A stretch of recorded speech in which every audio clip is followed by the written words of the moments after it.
Kay Julius Cesar po. Tanong mo nga kay Julius po, nakapag-ano na siya ng, nakapag-apply na siya ng Wi-Fi para hindi. Baka hindi eh. Pag walang wifi, Pag walang Wi-Fi, walang TV. Eh sayang yung pera namin dito ng mamo na maluluma lang to. Oh my God, kayabang mo talaga.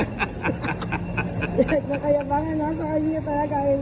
Ah. Sige, Sabi mo kay Julius, magpakabit na ng Wi-Fi para makabili ng TV. Kasi yung pera namin ng mamo dito, maluluma lang. Oh my God. Para mapalitan Oh my natin God. ng ano. Sobrang astig sa kayabangan. Doble kasi trabaho ko. Kita mo, naka-uniform pa ako dito. Malaki yung kinikita ko. May sweldo pa ako dito sa Pilipinas. Diba? Oh my God, he's so rich.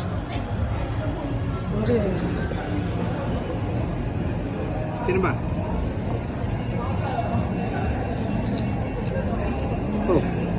Ikaw, panay din ang kain. Panay din ang labas mo ah. May dala ka pang maraming pagkain. Paris eh.